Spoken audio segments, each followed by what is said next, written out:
Te doy la bienvenida a los libros del saber. Te saluda tu amigo de confianza, Dr. Mark. Hoy, como es bien conocido, traemos un nuevo tema y nos inmiscuiremos en la filosofía. Hace muchos años existió uno de los filósofos más prolíficos de Grecia, Aristóteles. Normalmente se escucha mucho de él, al igual que Platón y Sócrates, pero se utilizan más que nada para frases, citas o dar la bienvenida a eventos, pero no se aborda en la obra filosófica al momento de dialogar o de analizarlo para el diario vivir. Aristóteles tiene la peculiaridad de llevar un camino diferente al de su maestro Platón. Y esto tiene que ver precisamente porque desarrolló una escuela de pensamiento que plantea otra vertiente dentro del mundo filosófico griego de la época. Hoy hablaremos precisamente del concepto de la belleza. En una sociedad como la que vivimos, donde se piensa que la belleza es simplemente algo estético o cosmético que va desde el maquillaje hasta cuerpos marcados simplemente por vanidad, más no por sentirse bien, en un mundo donde, como aquella canción, en un mundo de plástico, donde las personas quieren parecer de X o Y manera físicamente, pero no se preocupan por su interior, por su ser. En un mundo donde se le da más importancia a cómo te ves, pero no se le da la misma importancia a lo que eres, en un mundo así, es necesario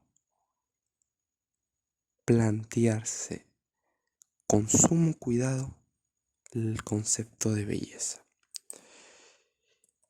Y es que antes de empezar, nos vamos a remitir a la maestra de nuestra lengua española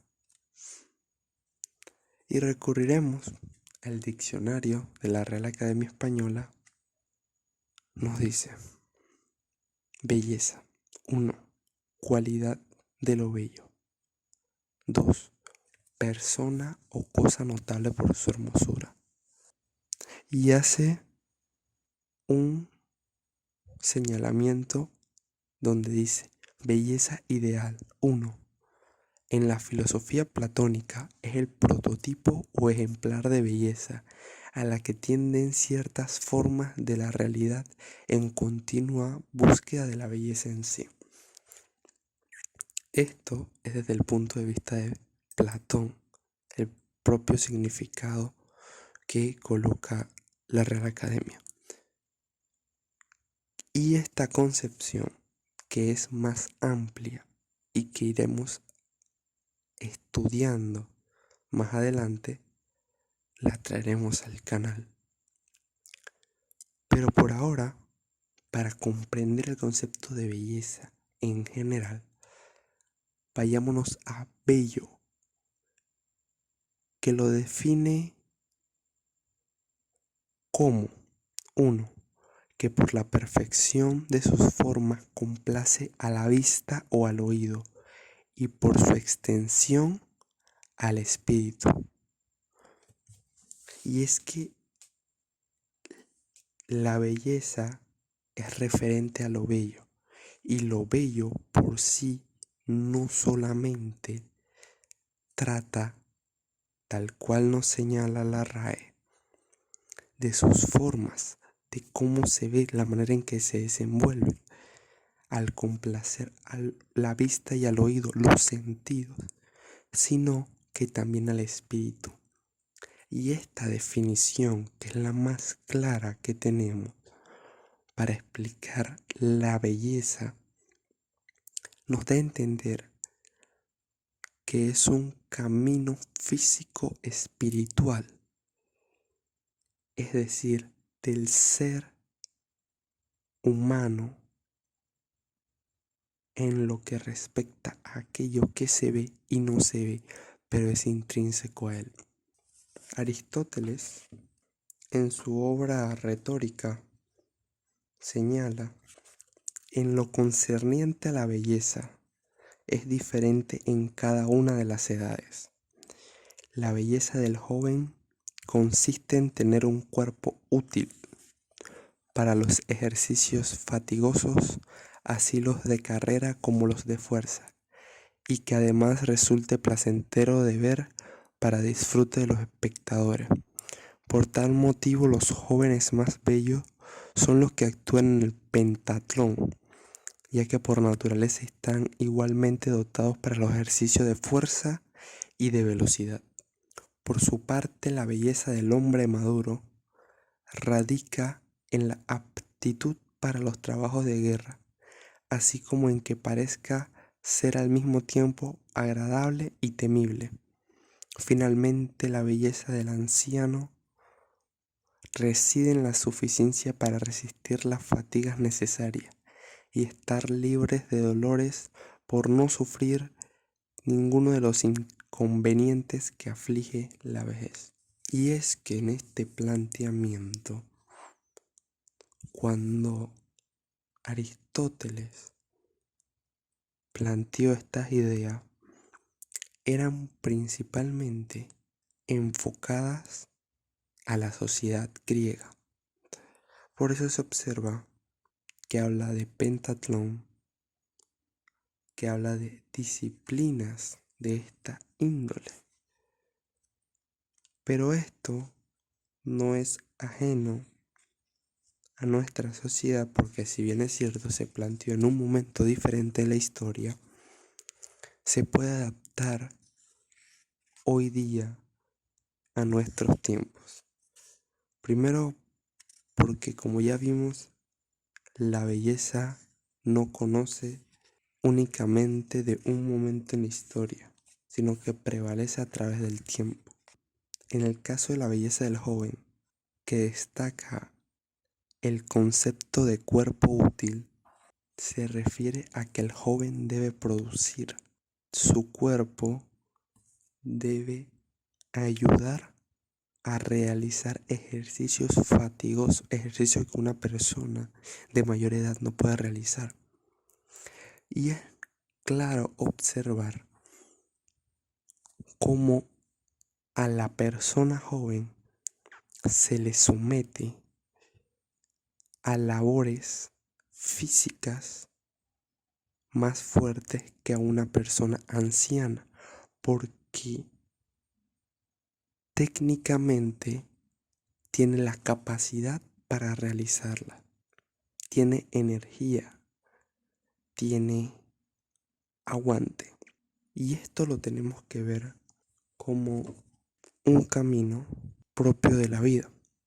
Y en el mundo en el que vivimos, donde el capital reina, se puede observar cómo se somete al joven a duras tareas con el objetivo de que produzca y sirva, aunque esto signifique que se le pague poco. En el hombre maduro, menciona Aristóteles, se habla de la aptitud para los trabajos de la guerra y que parezca ser al mismo tiempo agradable y temible. En la actualidad, las personas no tienen que en la madurez de su vida preocuparse por hacer trabajos de guerra. Pero a lo que se refiere este concepto es la guerra como aquella táctica, aquella técnica que se lleva adelante. Por esta razón, cuando se habla de la persona madura, se hace referencia a la especialización y la aptitud de desarrollar un trabajo más técnico. Si bien es cierto, la juventud tiene el cuerpo para realizar las labores, las personas maduras tienen la capacidad técnica para diseñar las labores que tienen que realizar. El rol pasa del hacer propiamente dicho al planificar para poder construir aquello que es indispensable. Y finalmente tenemos la belleza del anciano. Cuando se llega a la vejez, todo el ciclo de la vida, del trabajo,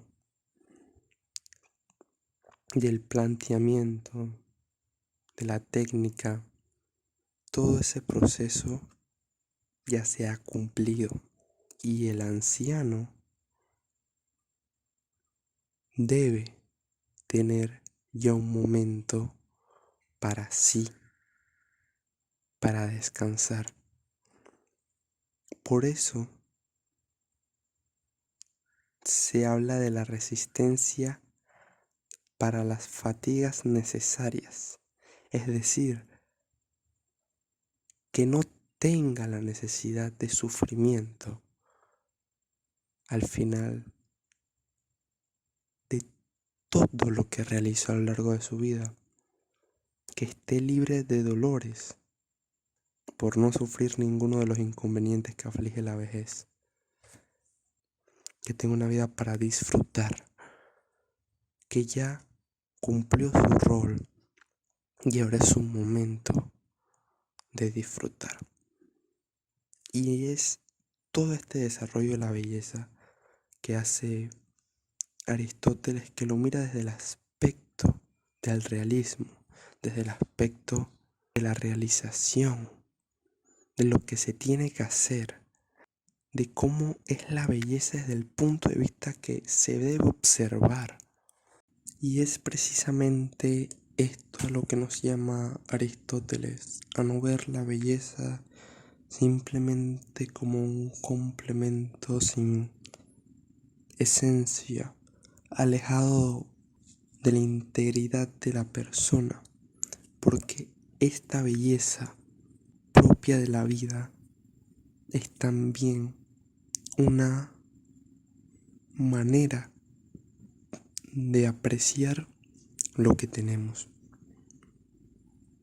y lo que los demás desde las diferentes etapas de su vida están pasando. No nos limitemos únicamente a ver la belleza como un show o un acto ajeno al ser humano. Agradezco que me hayas acompañado el día de hoy. Te saluda tu amigo Dr. Mark y nos veremos la próxima. Hasta pronto.